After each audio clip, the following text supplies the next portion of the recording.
Hey everyone, and welcome back to my channel, Green Glow Gourmet. I'm your host, Roxanne, and for today's recipe, we are going to make an easy, delicious, healthy breakfast using steel-cut oats. Now, the difference between steel-cut oats and the regular oatmeal that you find in the store, whether it's just organic or regular oatmeal, the steel-cut oats are in its whole form, so it's healthier, it's not as processed, and I've rinsed mine so I will show you what it looks like. And it's a preference. You do not have to rinse steel-cut oats like you do have to rinse rice. I prefer it just in case there's any dust or debris. I rinse my oats just to make sure that it's as clean as possible. So we're going to use the Instant Pot. You know I love my Instant Pot. This is the 3-quart Instant Pot that I am going to cook in today. So I wanted to show you what I'm using, and then I'm gonna show you how we make it. It's quick, it's easy. So you can do this, anybody can do this.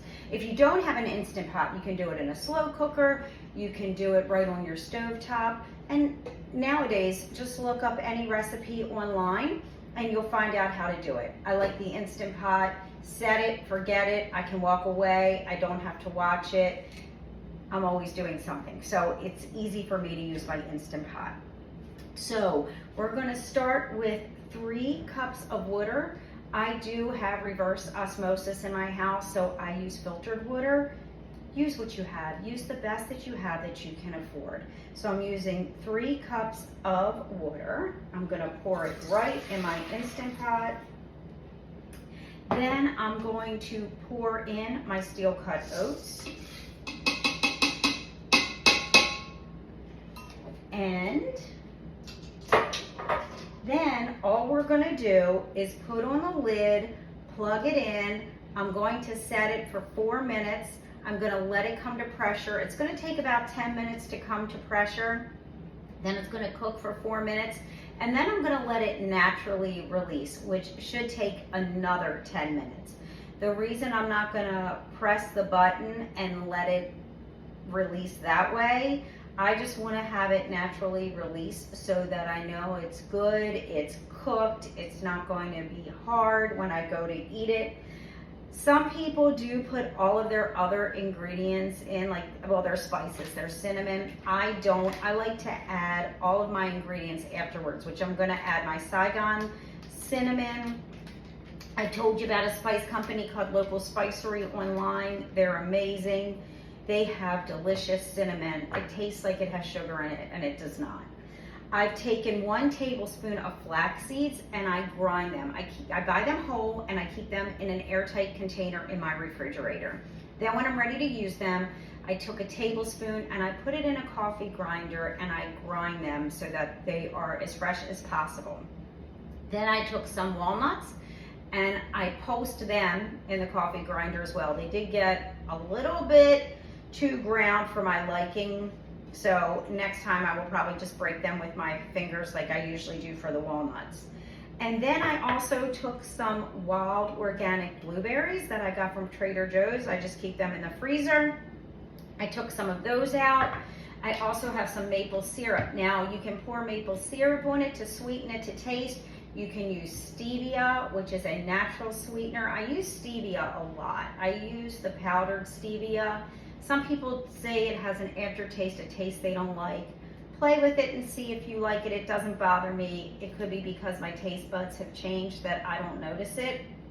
But it's so much healthier than the artificial sweeteners, which are full of chemicals and not good for you at all. So that is what I'm going to do. You can also add sliced bananas. I already had a banana today, which I could have another one, but I just choose not to. You can add any type of fresh fruit, any type of raspberry, blackberry, strawberry. It's endless, whatever you prefer. So I'm gonna get this started. I'm gonna come back and we're going to prepare it together and I'm gonna show you what it looks like. Since I forgot to bring the lid over, I wanted to just show you this before I turn it on. I did put the lid on the Instant Pot. As I said, this is my 3-quart. There is a button down here that says pressure cook. Press the button, Right now it's set for 15 minutes because that's what, when I cook my potatoes, that's what I had it on. There's a manual plus or minus button. I'm going to press the minus button until I get to 4 minutes. And then I'm going to leave it alone. It should beep 3 times, and that will let us know that it is starting and it's going to begin to come to pressure. Okay, it beeped 1 time and it says that it's on. Now it's going to start to come to pressure. Like I said, it's going to take about 10 minutes. And when it is finished, I will show you how to set it up. Okay, we're back. So it did take about 10 minutes to come to pressure. It cooked for 4 minutes. I waited about 7 minutes. I didn't wait the full 10, so I did press the release to have it release instead of letting it natural release, just because I was in a little bit of a hurry. So that was perfectly fine. I opened the lid. It still had the very hot water in there. So what you want to do is you want to drain the water off. I used a strainer like this. I dumped it. You do not have to rinse again. I tasted it. It has a very nutty texture.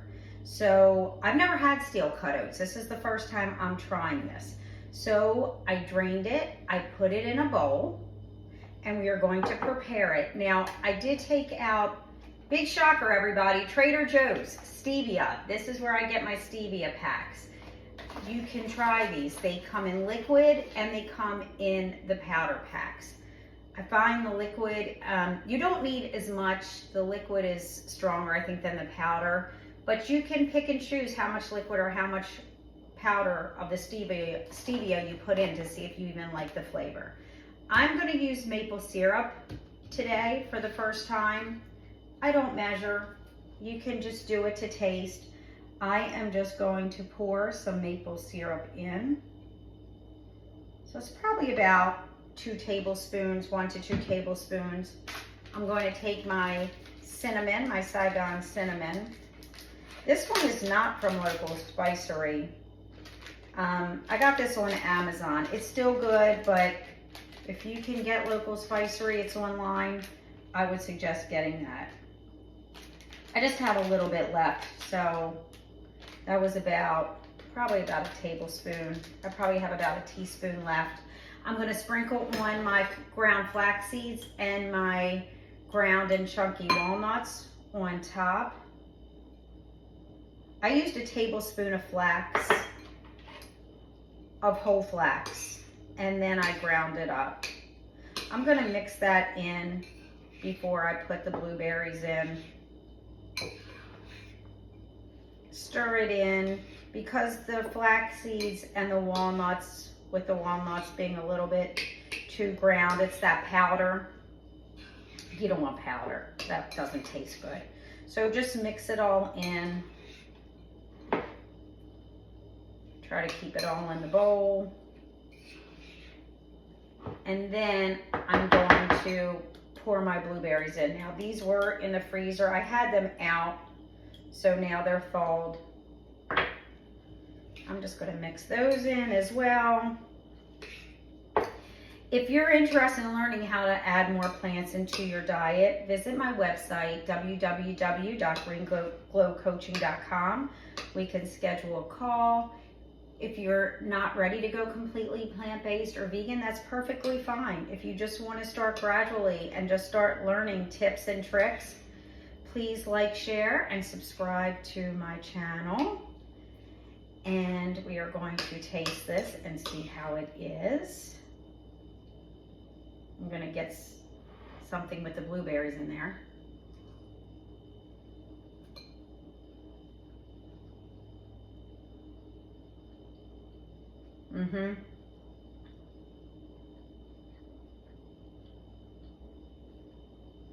This is very good. If you don't like oatmeal because you think it's too mushy, this is definitely not mushy. This is chewy, it's nutty, it's got a very good flavor.